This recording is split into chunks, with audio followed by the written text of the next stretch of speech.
অক্ষয় তৃতীয়ার দিন এত মহিমান্বিত কেন?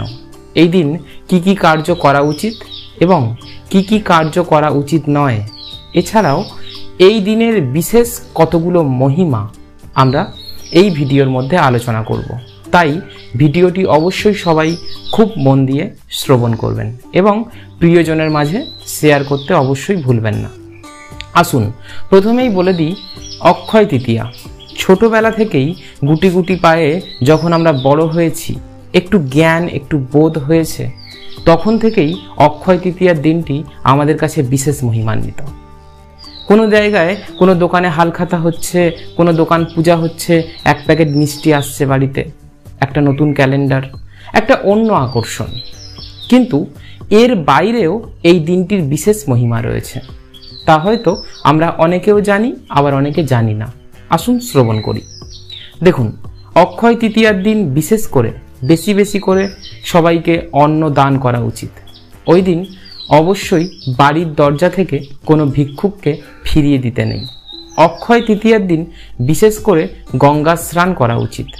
অর্থাৎ অক্ষয় তৃতীয়া, যেদিন কোনো কিছু ক্ষয় হয় না, তাই এই দিন আমাদের এমন কিছু কার্য করা উচিত যা কখনো ক্ষয় হবে না। তাহলে বুঝতে পারছেন, অক্ষয় তৃতীয়ার দিন এমন কিছু কর্ম, অর্থাৎ সৎ কর্ম, আর কিছু কর্ম রয়েছে যেগুলো কখনোই এই দিন করা উচিত নয়। অর্থাৎ কাউকে ধার দেওয়া, কারোর থেকে ধার নেওয়া, ঘরবাড়ি অপরিষ্কার রাখা, আমিষ আহার গ্রহণ করা, এগুলো এদিন অবশ্যই করা উচিত নয়। তাই অক্ষয় তৃতীয়ার দিন আমরা সর্বতোভাবে ভগবানের সেবা পূজা, গীতা ভাগবত শাস্ত্র অধ্যয়ন, ভগবানের নাম জপ ইত্যাদি এবং ভগবানের বিশেষ করে ভগবানের সেবা কার্যের মধ্যে যুক্ত থাকব। চলে আসুন এইবার আমরা আলোচনা করি অক্ষয় তৃতীয়ার মাহাত্ম্য। অক্ষয় তৃতীয়ার দিনটা এত মহিমান্বিত কেন, সেই বিষয়ে আমরা আলোচনা করি। খুব মন দিয়ে সবাই শ্রবণ করবে। এই অক্ষয় তৃতীয়ার দিন বিশেষভাবে মহিমান্বিত কারণ জগতের নাথ জগন্নাথ, সেই জগন্নাথ দেবের রথযাত্রার যে রথ, সেই রথ নির্মাণের কাজ এই অক্ষয় তৃতীয়ার দিন থেকে শুরু হয়ে যায়। অর্থাৎ জগন্নাথ দেবের রথযাত্রা যে রথ তৈরির কাজ শুরু হয়ে যাচ্ছে অক্ষয় তৃতীয়ার দিন থেকে। আবার আরও বিশেষভাবে মহিমান্বিত, অক্ষয় তৃতীয়ার দিন থেকেই শুরু হয়ে যায় চন্দন যাত্রা মহোৎসব। ভগবানের শ্রীঅঙ্গে চন্দন লেপনের মাধ্যমে ভক্তরা বিশ্বাস করে যে তার ভগবান, তার গোবিন্দ, তার গৌর, তার নিতাই শীতল থাকবে। এই প্রখর দাবদাহের মধ্যে চন্দন যাত্রা মহোৎসব শুরু হয় এই অক্ষয় তৃতীয়ার দিন থেকে। এই অক্ষয় তৃতীয়ার দিন শুরু হয়েছিল সত্যযুগ, অর্থাৎ সত্যযুগের সূচনা শাস্ত্রে বলা হয় শুরু হয়েছিল এই অক্ষয় তৃতীয়ার দিন থেকে। এছাড়াও অক্ষয় তৃতীয়ার দিন পঞ্চ পাণ্ডবদের মধ্যে যুধিষ্ঠির মহারাজ প্রাপ্ত করেছিলেন অক্ষয় পাত্র। যখন পঞ্চপাণ্ডব বনগমন করেছিলেন, তখন তিনি সূর্যদেবের কাছে প্রার্থনা করেছিলেন এবং সূর্যদেব এই যুধিষ্ঠির মহারাজকে যে অক্ষয় পাত্র প্রদান করেছিলেন, তা এই অক্ষয় তৃতীয়ার দিনেই কিন্তু করেছিলেন। এই অক্ষয় পাত্রের মাহাত্ম্য কী ছিল? সারা বেলা এই অক্ষয় পাত্র থেকে হাজার হাজার ভিক্ষুককে অন্ন সেবা দেওয়া যেত, কিন্তু ততক্ষণই যতক্ষণ না দ্রৌপদী সেই পাত্র থেকে কোনো অন্ন গ্রহণ করছেন। তাহলে বুঝতে পারছেন অক্ষয় তৃতীয়ার কি সুন্দর মহিমা। এছাড়াও দেবাদিদেব মহাদেব, যিনি দেবাদিদেব, তিনিও একবার ভিক্ষার ছলে মা অন্নপূর্ণার কাছে ভিক্ষা করেছিলেন। কবে জানেন? এই অক্ষয় তৃতীয়ার দিন। তাহলে অক্ষয় তৃতীয়ার দিন কত মহিমান্বিত। রাজা ভগীরথ তার কঠোর সাধনার মাধ্যমে মা গঙ্গাকে এই ধরাধামে, এই পৃথিবীতে আনয়ন করেছিলেন। অর্থাৎ মা গঙ্গা পৃথিবীতে এসেছিলেন, এই ধরাধামে আগমন করেছিলেন এই অক্ষয় তৃতীয়ার দিন।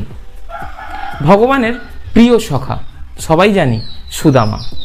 এই সুদামা ভগবানের অত্যন্ত প্রিয় সখা। কত কষ্টের মধ্যে দিয়ে দিন যাপন করত, কত দুঃখ, কত বেদনার মধ্যে থাকতো, কিন্তু সেদিন এক মুঠো শুকনো চাল নিয়ে ভগবানের কাছে শরণাপন্ন হলেন, ভগবানের কাছে এলেন, আর ভগবানও কৃপা করলেন। ভগবান সুদামার উপর কৃপা করেছেন, সুদামাকে ঐশ্বর্য প্রদান করেছেন এই অক্ষয় তৃতীয়ার দিন। যদিও সুদামা ঐশ্বর্যের কাঙাল ছিলেন না, তিনি ঐশ্বর্যের প্রত্যাশী কখনোই ছিলেন না, তা সত্ত্বেও ভগবান সুদামাকে অক্ষয় তৃতীয়ার দিন তাকে সুন্দর করে ঐশ্বর্য প্রদান করেছিলেন। এছাড়াও বলা হয় অক্ষয় তৃতীয়ার দিন ভগবানের ষষ্ঠ অবতার অর্থাৎ ভগবানের ষষ্ঠ অবতার পরশুরামের আবির্ভাব হয়েছিল এই অক্ষয় তৃতীয়ার দিন। এই দিনেই কেদারনাথ, বদ্রীনাথ, গঙ্গোত্রী, যমুনেত্রী এই যে 4টি বিখ্যাত মন্দির সমস্ত ভক্তদের জন্য খুলে দেওয়া হয়। কিন্তু এর আগে অর্থাৎ ভাতৃদ্বিতীয়া মানে ভাইফোঁটা থেকে আর এই অক্ষয় তৃতীয়া পর্যন্ত 6 মাস কিন্তু এই মন্দির দর্শনার্থীদের জন্য সম্পূর্ণরূপে বন্ধ থাকে। এই অক্ষয় তৃতীয়ার দিন এই 4টি মন্দির একসঙ্গে দর্শন করা যায়।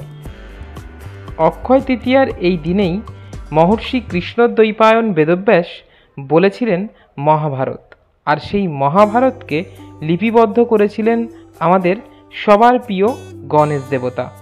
এই অক্ষয় তৃতীয়ার দিন থেকেই মহাভারত লিপিবদ্ধ বা লেখার কাজ শুরু হয়েছিল। তাহলে ভাবুন, একটা দিন, একই দিন অর্থাৎ একই দিনের মধ্যে কতগুলো মহিমা। একটা দিন, সেই দিনে কত রকমের ঘটনা ঘটেছে এবং প্রত্যেকটি ঘটনা সত্য। সত্য শুধু নয়, মহিমান্বিত। তাই আমরাও এই যে অক্ষয় তৃতীয়া তিথিতে সবসময় সৎ কর্মের দ্বারা যুক্ত থাকব, যাতে কোনো খারাপ কর্ম না হয়ে যায় আমাদের দ্বারা, কারণ প্রত্যেকটি কর্ম অক্ষয় হয়ে যায় এই দিনে। আসুন, যারা ইউটিউব থেকে দেখছেন তারা আমাদের চ্যানেলটি অবশ্যই সাবস্ক্রাইব করে রাখবেন, এবং যারা ফেসবুক থেকে দেখছেন তারা অবশ্যই আমাদের পেজটি ফলো করতে ভুলবেন না, এবং ভিডিওটি যদি ভালো লাগে তাহলে একটা লাইক এবং আপনার প্রিয়জনের মাঝে অবশ্যই শেয়ার করবেন।